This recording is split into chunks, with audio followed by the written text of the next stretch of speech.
നമസ്കാരം, എല്ലാ കുട്ടികൾക്കും ഗിരീഷ് സാറാണ്.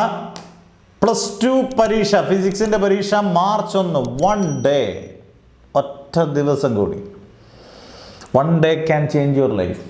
Idea can change your life എന്നാണ് തോന്നുന്നു. പോട്ടെ, എന്ത് 1 day can change your life തന്നെയാണ്. നിങ്ങൾക്ക് ഒരു ദിവസം നിങ്ങളുടെ ജീവിതം മാറ്റിമറിക്കും. ഇത് ഒരക്ഷരം പഠിക്കാത്തവർക്കും, പഠിച്ച് തുടങ്ങിയവർക്കും, ഇച്ചിരി പഠിച്ചവർക്കും, നന്നായിട്ട് പഠിച്ചവർക്കും എല്ലാവർക്കും പറ്റുന്ന ടൈം ടേബിൾ. അന്നേരം കിടുകാച്ചി ടൈം ടേബിളാണ്. മാക്സിമം ഷെയർ ചെയ്തേക്കുക. കാരണം വേറെ ഒന്നുമല്ല, എല്ലാവർക്കും പഠിക്കാൻ. നിങ്ങൾ പറഞ്ഞ വീഡിയോ എല്ലാം നിങ്ങൾ പറയുന്ന രീതിയിൽ തന്നെ മാഷ് ചെയ്തിട്ടുണ്ട്. 55 ഇമ്പോർട്ടൻറ്റ് ക്വസ്റ്റ്യൻസ്, നല്ല മാർക്ക് സ്കോർ ചെയ്യാം. ഇമ്പോർട്ടൻറ്റ് പ്രോബ്ലംസിൻ്റെ വീഡിയോ ചെയ്തിട്ടുണ്ട്. 1 മാർക്കിൻ്റെ 1-2 ക്വസ്റ്റ്യൻ അല്ല, 150 ക്വസ്റ്റ്യൻസ് ചെയ്തിട്ടുണ്ട്. പിന്നെ ചറവറ വീഡിയോസ്. നിങ്ങൾ പരീക്ഷയ്ക്ക് പോകുന്നത് 7 മണിക്കാണെങ്കിൽ മാർച്ച് 1 5 മണിക്ക് വരെ മാർച്ചിൻ്റെ വീഡിയോ വരും. അതെല്ലാം നിങ്ങളുടെ സമയം കളയുന്ന വീഡിയോ ആയിരിക്കത്തില്ല. 5 മിനിറ്റ് 10 മിനിറ്റ്, പക്ഷേ അതൊക്കെ കണ്ടുകൊണ്ടേ പോകാവുള്ളൂ. അന്നേരം ഒരുപാട് പേര് ചോദിച്ചു മാത്സിനും കെമിസ്ട്രിക്ക് ഇതുപോലെ സെറ്റായിട്ടുള്ള വീഡിയോസ് നിങ്ങളുടെ സീനിയേഴ്സ് ഗംഭീര മാർക്ക് മേടിച്ച പോലെ. പക്ഷെ നമുക്ക് പരസ്യം സംഭവങ്ങളൊന്നുമില്ല. നിങ്ങളാണ് പരസ്യം, നിങ്ങൾക്ക് മാർക്ക് കിട്ടുന്നതാണ് നമ്മുടെ ഏറ്റവും വലിയ കാര്യം. അത്രയേ ഉള്ളൂ.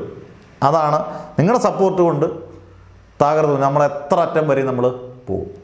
അന്നേരം നല്ല മാർക്ക് മേടിക്കണമെന്ന് പ്രാർത്ഥിച്ചുകൊണ്ട് മാഷ് 1 ഡേ സ്റ്റഡി ടൈം ടേബിൾ തുടങ്ങുകയാണ്. ഇന്ന് ഈ വീഡിയോ കണ്ടിട്ട് 8 മണി പോലൊക്കെ പഠിക്കണം. കാരണം വേറെ ഒന്നുമല്ല, 1 ഡേ എന്ന് പറഞ്ഞാൽ പോലും നമുക്ക് ഈ ഒരു 2-3 മണിക്കൂർ വളരെ, 1 മണിക്കൂർ 1 സെക്കൻഡ് 1 മിനിറ്റ് ഒക്കെ നമുക്ക് ഇമ്പോർട്ടൻ്റ് ആടേ. അന്നേരം ഇന്ന് 28-ാം തീയതി 8 മണി മുതൽ 9 മണി വരെ ഇലക്ട്രോമാഗ്നറ്റിക് വേവ്സ്. 1 മണിക്കൂറൊന്നും പഠിക്കാനില്ല എന്നാൽ പോലും പോട്ടെ. 9 മണി മുതൽ 10 മണി വരെ മാഗ്നറ്റിസം, അതും 1 മണിക്കൂർ പഠിക്കാനില്ല, കുറച്ച് ഷോർട്ട് ക്വസ്റ്റ്യൻ മാത്രമുള്ളതാണ്. 10 മണി മുതൽ 10:15 വരെ ഡിന്നർ, അത് പിന്നെ വേണമല്ലോ. 10:30 മുതൽ 11:15 വരെ ഇലക്ട്രോ മാഗ്നറ്റിക് ഇൻഡക്ഷൻ, അതും ചെറിയൊരു ഡെറിവേഷനേ ഉള്ളൂ, 1 മണിക്കൂർ മാക്സിമം. അന്നേരം ഇന്ന് 28-ാം തീയതി തീരുമ്പോൾ നമുക്ക് 3 ചാപ്റ്റർ തീർന്നുള്ള രീതിയിൽ മനസ്സമാധാനത്തോടെ കിടക്കാം. എന്നിട്ട് രാവിലെ എഴുന്നേക്കണം. 29-ാം തീയതി 5 മണിക്ക് വേക്കപ്പ്. 5:15 മുതൽ 6:15 വരെ ഡിവൈൻ നേച്ചർ, 1 മണിക്കൂർ മാക്സിമം ആണ് ഇതൊക്കെ. 6 മുതൽ 7 വരെ ആറ്റംസ് ന്യൂക്ലിയോട് 1 മണിക്കൂർ മതി. 7:45 മുതൽ 8:45 വരെ സെമി കണ്ടക്ടേഴ്സ്. അതിനകത്ത് ഇച്ചിരി പഠിക്കാനുള്ളത് റെക്ടിഫയറും ഹാഫ് റെക്ടിഫയറും ഉള്ള റെക്ടിഫയറും ഒക്കെയാണ്. ബാക്കി എല്ലാം ചെറിയ ചെറിയ ഷോർട്ട് ക്വസ്റ്റ്യൻ ആണ്. 8:45 മുതൽ 9 മണി വരെ ബ്രേക്ക്ഫാസ്റ്റ്, അത് വേണം, പ്രഭാത ഭക്ഷണമാണ്. 9 മണി മുതൽ 10:30 വരെ 1.5 മണിക്കൂർ ചൂട് തുടങ്ങുന്നതിന് മുമ്പേ നമുക്ക് AC അങ്ങ് പഠിക്കാം. AC അത്യാവശ്യം ഡെറിവേഷനൊക്കെ ഉണ്ട്. LCR circuit, impedance, power factor, അങ്ങനെയുള്ള കാര്യങ്ങളെല്ലാം പഠിക്കുക. 10:45 മുതൽ 12 മണി വരെ ഇലക്ട്രിക് പൊട്ടൻഷ്യലിൻ്റെ കപ്പാസിറ്റൻസ്, 1.5 മണിക്കൂർ നല്ല വൃത്തിയായിട്ട് പഠിക്കാം. ഇലക്ട്രിക് പൊട്ടൻഷ്യൽ കുറച്ചേ ഉള്ളൂ, കപ്പാസിറ്റൻസ് ഇച്ചിരി കൂടെ എഴുതി പഠിക്കാനുണ്ട്. 12:15 മുതൽ 1:30 വരെ കറണ്ട് ഇലക്ട്രിസിറ്റി, ധാരാളം സ്വയം മതി. 1:30 മുതൽ 2 മണി വരെ ലഞ്ച്, അത് വേണമല്ലോ. 2 മണി മുതൽ 3 മണി വരെ റെസ്റ്റ്, ഉറക്കം. ചിലർക്ക് ഈ പരീക്ഷയായിട്ട് ഉറങ്ങാൻ പറ്റത്തില്ല, ഇന്നലെ ചുമ്മാ ഒന്ന് കിടക്കണം. മൊബൈലും പിടിച്ചുകൊണ്ട് കിടക്കരുത്, ഒന്ന് കണ്ണടച്ചൊക്കെ ഒന്ന് കിടന്നൊന്ന് റെസ്റ്റാകണം. എന്നിട്ട് നന്നായിട്ട് 3 മണിക്ക് അലാറമൊക്കെ വെച്ചിട്ട് നല്ലപോലെ ഫ്രഷായി എന്ന് പറഞ്ഞാൽ വെള്ളമൊക്കെ പൗഡറൊക്കെ ഇട്ട് പോകാനല്ല, നന്നായിട്ട് വെള്ളമൊക്കെ വാരിക്കോരി ഒഴിച്ച് നല്ലപോലെ ഫ്രഷായിട്ട് അങ്ങ് തുടങ്ങുക. 3 മണി മുതൽ 5 മണി വരെ ഏറ്റവും വലിയ ആയിട്ട് ray optics and optical instruments. 5:15 മുതൽ 6 മണി വരെ വേവ് ഒപ്റ്റിക്സ്, 1.5 മണിക്കൂർ ധാരാളം. 6:30 മുതൽ 7 മണി വരെ പ്രെയർ നിർബന്ധമാണ്. 7 മണി മുതൽ 9 മണി വരെ magnetic effects of electric current, 2 മണിക്കൂറുണ്ട് കേട്ടോ. 9 മണി മുതൽ 9:15 വരെ ഡിന്നർ, അത് വേണമല്ലോ. 9:15 മുതൽ 11:15 വരെ ഇലക്ട്രിക് ചാർജസ് ആൻഡ് ഫീൽഡ്സ്, സുഖനിദ്ര, നല്ല അടിപൊളിയായിട്ട് പിന്നെ കിടന്നുറങ്ങുക.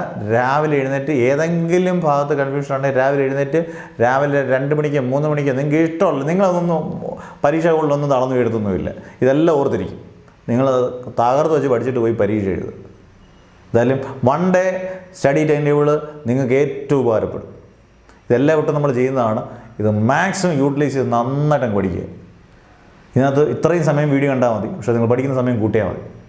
നോട്ടിഫിക്കേഷൻ വരുമ്പോൾ ഒന്ന് നോക്കുക, വീഡിയോ എടുത്ത് നോക്കുക, 10 മിനിറ്റ് സമയം, അല്ലെങ്കിൽ മാക്സിമം 10 മിനിറ്റ് സമയം സ്പെൻഡ് ചെയ്യുക, അടിച്ചു പൊളിക്കുക, നല്ല പോലെ അത് കണ്ട് പഠിക്കുക.